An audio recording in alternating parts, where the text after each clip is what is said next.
느헤미야 7장 5절에서 11절까지 말씀을 보겠습니다. 느헤미야 7장 1절에서 7장 5절부터 11절까지 말씀만 함께 봅니다. 내 하나님이여, 내 마음을 감동하사 귀족들과 민장들과 백성을 모아 그 계보대로 등록하게 하시므로 내가 처음으로 돌아온 자의 계보를 얻었는데 거기에 기록된 것을 보면 옛적에 바벨론 왕 느부갓네살에게 사로잡혀갔던 자들 중에서 노임을 받고 예루살렘과 유대 각기 자기들의 성읍에 이른 자들 곧 스룹바벨과 예수아와 느헤미야와 아사야와 나하마니와 오르드게와 빌산과 이스베렛과 비그웨와 느훔과 바하나와 함께 나온 이스라엘 백성의 명수가 이러하니라. 바로스 자손이 2172명이요 스바르 자손이 372명이요 아라 자손이 652명이요 바한모아 자손 곧 예수아와 요압 자손이 2818명이요 아멘. 여기까지만 보겠습니다. 쭉 이름이 많이 나오죠. 방언하고 싶으면 집에 가서 빨리 읽으면 됩니다. 엄청 빨리 읽으면 방언이 됩니다. 우리나라 말이 다르니까 힘들죠. 외국 사람들도 우리나라 말하기 힘들다고 합니다. 발음이 이래서. 어저께 말씀에서 잠깐 부족한 것이 있어서 4절을 한번 잠깐 보고 넘어가겠습니다. 7장 4절. 그 성읍은 광대하고 그 주민은 적으며 가옥은 미처 건축하지 못하였음이니라. 느헤미야는 항상 어려울 때 기도했고 하나님의 뜻을 알고자 했을 때 기도하며 나갔습니다. 기도하고 비전을 선포했죠. 그 순식간에 50일 만에 성벽이 완전히 이제 재건이 되고 문짝도 달아서 큰 역사를 이루게 됩니다. 큰 아주 광대한 일을 일으킨 거죠. 그런데 그때 성읍은 굉장히 큰데 뭐 둘레가 3km, 4km 되니까 굉장히 크죠. 그리고 그 성읍 안에 사는 사람도 적으니까 가옥이 미처 없었고 다 불탔고 뭐 이랬으니까 굉장히 이제 부족했습니다. 사들에서 볼 수 있는 건 그걸 볼 수 있을 것 같습니다. 미완성이 좋다라고 한다는 거죠. 여러분의 기도가 다 채워지면 새벽에 안 나올 겁니다. 그렇지 않을까요? 여러분이 기도하는 족속 채워지면, 기도하는 것마다 채워지면은 교회 나올까요? 5번 나오던 거 4번 나오고, 4번 나오던 거 3번 나오겠죠. 안 채워졌기 때문에 계속 나오는 겁니다. 그렇기 때문에 어떤 의미에서 미완성이 더 아름답고 목표를 향해서 나갈 수 있기 때문에 훨씬 더 은혜가 됩니다. 여러분이 기도하는데도 아직 응답되지 못했던 거, 여러분의 삶이 좀 만족했으면 좋겠는데 아직도 만족하지 못한 것이 있다고 한다면은 하나님께서 계속 나를 이끌어 가시는 인도하심이라고 이렇게 생각하시기 바랍니다. 그거 다 주면 떠날까봐, 그거 기도한 대로 다 주면 하나님께 나오지 않을까봐 하나님께서 안 주시고 있는 것입니다. 그런 노래도 있지 않습니까? 노래는 장르를 불문하고 좋아한다 그랬죠. 인생은 미완성, 이런 노래가 있습니다. 쓰다가 남은 편지. 근데 예전에 열심히 불렀던 그런 찬송은 아니지만 노래 중 하나입니다. 인생은 미완성이라고 합니다. 어쩌면 작사가 누구인지 모르지만은, 알아보진 않았지만은 뭐 신앙인이 아닐까 하는 걸 생각해 봅니다. 우리 삶은 미완성이기 때문에 아름답다. 완성이면은 뭔가 오히려 더 위험하다라고 생각하시면서 조금 부족하더라도 하나님께서 나를 인도하고 계시구나 라는 그런 안심함과 그런 기쁨을 가지고 살아가시기를 주님의 이름으로 축원드립니다. 본 말씀에 많은 사람들이 나옵니다. 대략 전체 7장 전체를 보면은 한 5만 명 정도 되는 많은 사람이 나옵니다. 여기 이름이 기록된 사람은 어떤 사람들이냐면은 바벨론의 포로로 이스라엘에 잡혀갔죠. 처음엔 느부갓네살이라고 하는, 성경 용어는 느부갓네살 왕이야 있는데, 그 바벨론의 느부갓네살 왕에게 이제 포로 사로잡혀갑니다. 포로 사로잡혀가지고 총 BC 600년 경부터 시작해가지고 3번에 걸쳐서 포로들이 바벨론에 갔던 포로들이 다시 이스라엘에 돌아오게 되죠. 1차 귀환, 2차 귀환, 3차 귀환이 있는데 그 3차 귀환에서 가장 먼저 이스라엘에 왔던 사람들의 명단이 오늘 기록된 명단입니다. 여기 5절에 보면 내 하나님이 내 마음을 감동하사 귀족들과 민장들과 백성들을 모아 그 계보를 등록하게 하심으로 내가 처음으로 돌아온 자의 계보를 얻었는데 거기에 기록된 것을 보면 이렇게 해서 쭉 얘기하는 것을 봅니다. 여기 감동이란 말이 중요합니다. 구약에서 보면 이스라엘 백성이 숫자를 세가지고 하나님께 징계를 받은 사람들이 어디 있습니다. 그걸 왜 숫자 세냐면은 숫자를 세가지고 이스라엘 각 지파의 숫자 세가지고 내가 얼마나 힘이 있는지 이것을 알아보려고 인구 조사를 했거든요. 그렇게 인구 조사한 왕들은 하나님으로부터 여지없이 이제 징계를 받았죠. 그래서 숫자를 함부로 세는 것이 아니었습니다. 저희도 처음에는 여기 처음 시작할 때는 주부가 인원수를 내었죠. 몇 명이 예배드렸고 몇 명이 예배드렸고 막 숫자 올라가면서 보면서 막 그냥 기분이 기쁘기도 했습니다. 솔직하게 이렇게 높고 두 자리에서 세 자리로 갈 때면 기분이 좋고 어느 순간에 이건 아니다 그래가지고 주부 넣지 말라 그랬습니다. 그래서 지금은 사실 저도 몇 명이 전체 나오는지 물론 기도하니까 이렇게 이제 카드 가지고 기도하고 여러분과 함께 또 이제 전교인을 기도하기 위해서 제가 기도문을 좀 이렇게 만들어 놓고 있는데 누구인지 있지만은 정확히 몇 명인지는 1년에 한 번 공동회의 때 투표위에서 세례교인 이렇게 명단 작성하는 것 통해서 이제 좀 민원을 보긴 하는데 실제로 그렇지 않습니다. 어떤 교회에서는 헌금 자체를 아예 헌금 명단을 주보에 넣지 않는 교회들도 있습니다. 그래서 도대체 사람이 누가 11조 냈고 누가 감사 헌금 왔고 굳이 그렇게 알 필요가 있는데 하나님께 드렸으면 끝이지. 근데 이제 이건 다 그렇게 된다는 건 아니고요. 우리가 또 헌금하신 분들에 대해서 확실하게 교회에서 처리했다 한다는 것도 보여줘야 되니까 주보에 이름을 넣는 것이 나쁘다는 것이 아닙니다. 나쁘다는 것이 아니고 주보에 이름을 안 넣는 것이 좋다는 것도 아닙니다. 근데 그렇게 영적으로 적용하는 분들도 있다 한다는 것이죠. 느헤미야가 자신의 생각대로 인원을 이런 식으로 셌으면 큰일 났겠죠. 그런데 여기 중요한 단어가 있죠. 내 하나님이 내 마음을 감동하사. 즉 이건 뭐예요? 하나님께서 시키신 일을 한다는 거예요. 우리는 하나님께서 시키신 일만 하면 되는데 그렇게 하지 못했다 참 많이 있어요. 내 감정대로 이야기하고 내 감정대로 말하고 내 생각대로 행동하고 그냥 내 생각대로 행동하면서 그것이 하나님 뜻이라고 착각하고 내 마음대로 이야기하고 나가면서 그것이 하나님께서 주신 것이라고 착각을 하고 그렇게 얘기를 하죠.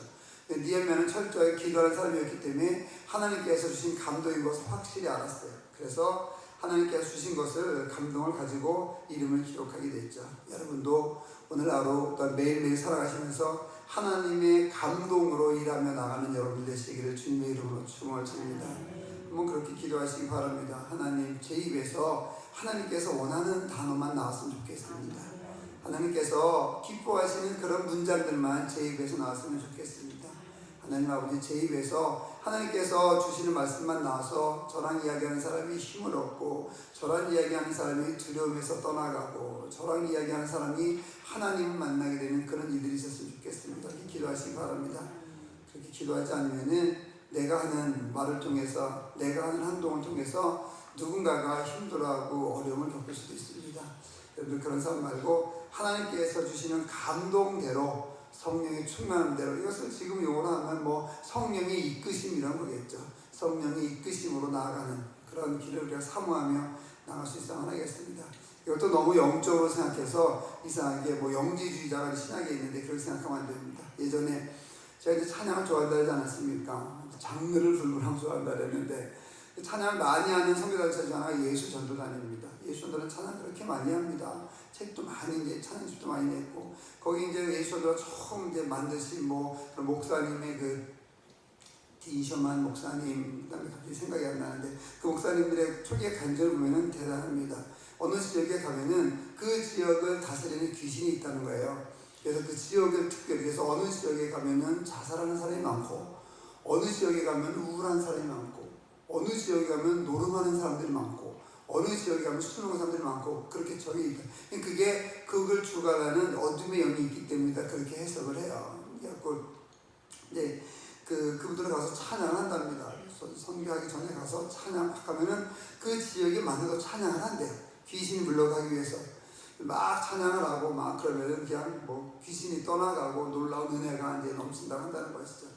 그래서 그 딘셔만 목사님 사모님은 초기에 예수전도를 하셨던 분인데 찬양은 아니지만은 근데 어떤 예전에 세탁기를 가지고 세탁물로 세탁을 하는데 저희는 지금 전기 220이잖아요. 근데 예전에 이제 유럽 쪽은 아마 330인 전기 볼트가 있었나 봐요. 그냥 쓰는 330을 이제 그 연결해서 이제 쓰는 이제 세탁기가 있었는데 그만 이렇게 옷을 이렇게 놓다가 세탁기 뒤에 옷이 딱 떨어졌는데 그 옷을 집다가 이 전기줄 잡았다는 거예요. 근데 저희는 옛날에 110V 때 저희 기억이 나요. 어르신들이 110V 때는 막 이렇게 해가지고 막 그냥 맨손만 이렇게 손을 이었던 걸 기억이 나는데 찌릿찌릿하면서도 220대는 그렇게 이제 못하죠. 330 더 세니까 뭐 큰일 나죠. 그러니까는 저도 잡아보진 않았는데 그 고압선을 잡으면은 아주 센 걸 잡으면 탁 튕겨나가지만은 이 330 잡으니까 손이 딱 잡힌다 그러더라고요. 잡혀서 손 떨어지기가 힘들다 그러더라고요. 그러니까 그게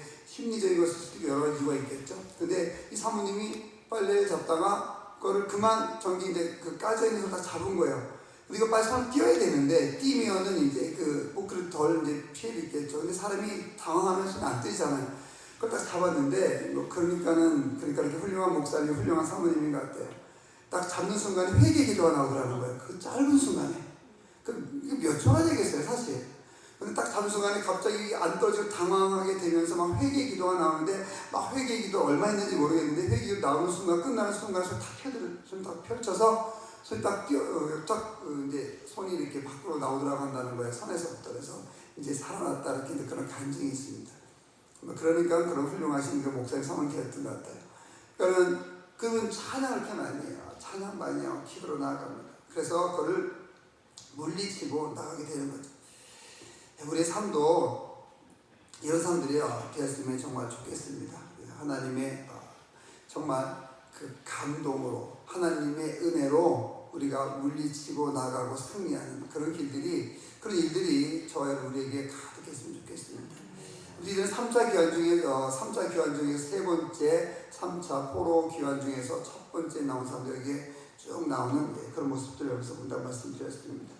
6절을 보게 되면 옛적에 바벨론 왕 느부갓네살 왕에게 사로잡혀 갔던 자들 중에서 노임을 받고 예루살렘과 유대에 돌아와 자기의 성읍에 이른 자들 여기서 이름이 쭉 나옵니다. 오늘 하루도 아까 말씀드린 것처럼 여러분 하나님의 감동으로 인도함 받는 그런 삶을 살 수 있게 되기를 주님의 이름으로 축원드립니다. 두 번째 8절부터 이어서 한번 보겠습니다. 8절부터 보게 되면 하나님의 신실함에 대해서 이야기합니다. 1차 귀환자들의 계보와 인구수가 가계별 또는 지역별로 잘 보존되어 있는데요.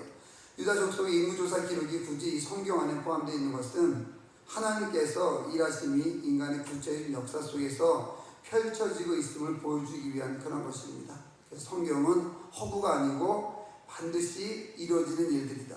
성경은 형이상학적인 상상 속에 존재하는 사상이 아니라 살아계신 하나님이 인간의 역사를 다스리고 인도하신다 한다는 것을 여기서 나타내기 위한 그런 목적이 있는 것이죠.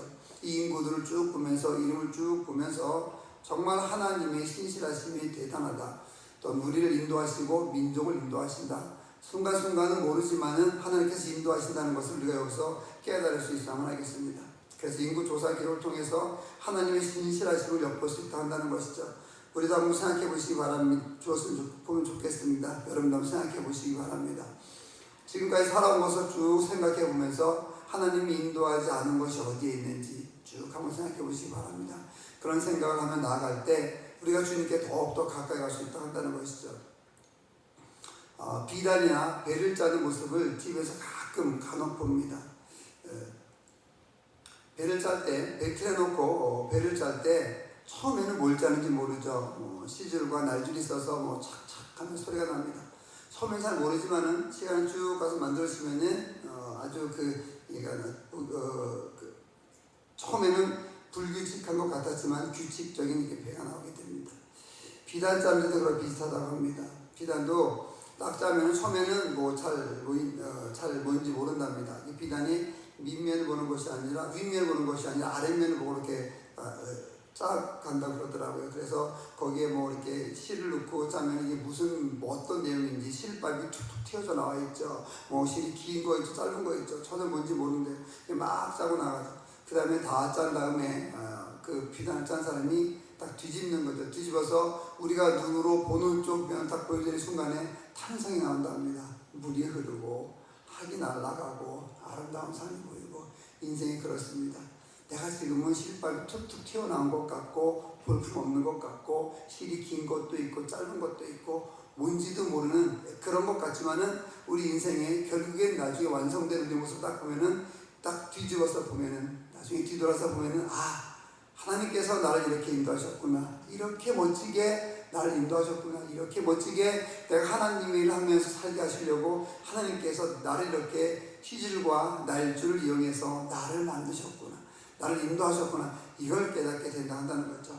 바로 이것이 하나님의 신실함을 믿는 것이고, 이것이 하나님께서 나의 삶을 통해서 나의 모든 것을 통해서, 나는 지금 볼 수 없지만 우리는 뭐 내 삶을 당장 내일이나 내일모레도 예측을 하지만 어떻게 될 거라고 예상을 하지만은 사실상 정확히 모르지 않습니까? 우리는 한 치 앞도 모르는 그런 존재입니다. 하지만 하나님께 맡기고 나아가게 되면은 우리의 인생이, 우리의 삶이 시줄과 날줄이 되어서 다른 사람 보기에 정말 아름다운, 뭐 그냥 멋진 산이 나오고 아름다운 강이 흐르고 정말 아름다운 새가 날르고 나무가 있고 그런 모습이 모든 사람에게 감동을 주는 모습이 비단 중에서 나오는 것처럼 모든 사람에게 영적 영향력을 주고 아름다움을 보여주는 인생의 완성이 여러분의 일을 통해서 이루어지게 될 겁니다.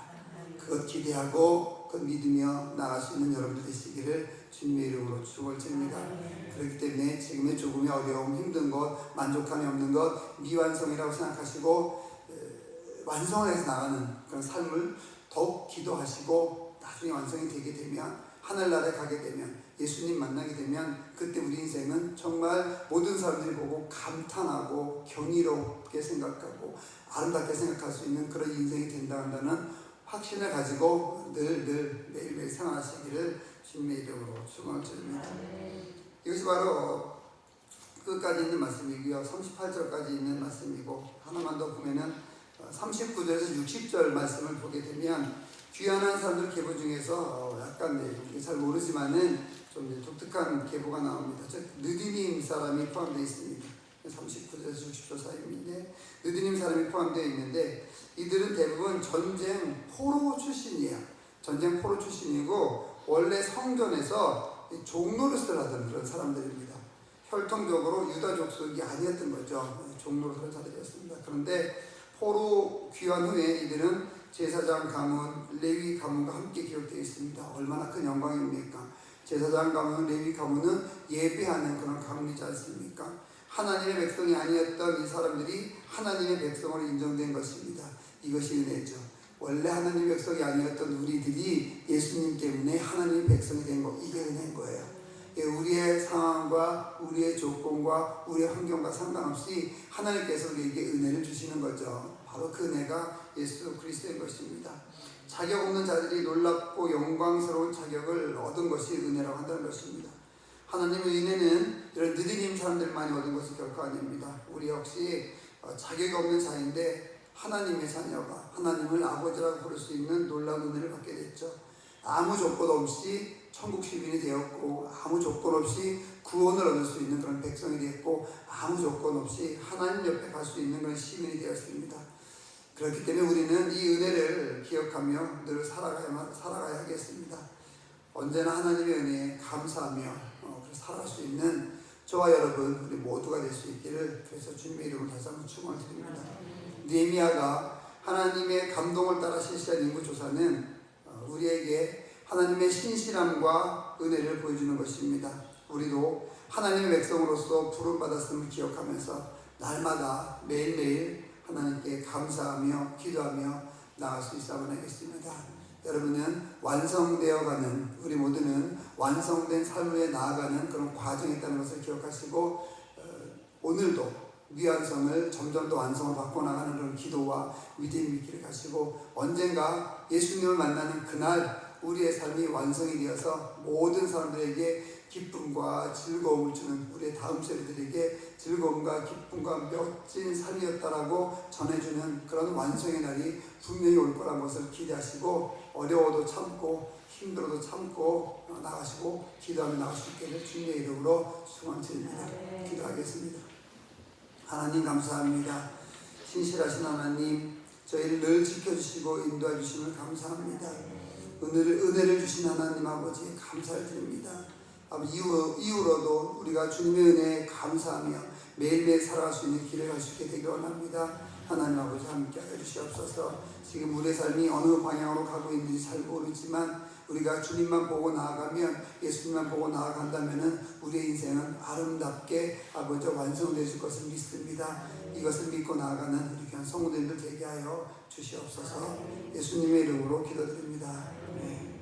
하늘에 계신 우리 아버지, 아버지의 이름을 거룩하게 하시며 아버지의 나라가 오게 하시며 아버지의 뜻이 하늘에서와 같이 땅에서도 이루어지게 하소서. 오늘 우리에게 일용할 양식을 주시고 잘못한 사람을 용서해 준 것 같이 우리 죄를 용서해 주시고 우리 시험에 빠지지 않게 하시고 악에서 구하소서. 나라와 권능과 영광이 영원히 아버지의 것입니다. 아멘. 주여 한번 부르고 기도를 나갑니다. 주여! 하나님 아버지 감사합니다. 주님 지켜주시고 인도해주신 아버지 감사드립니다. 하나님 아버지, 하나님의 감동에 따라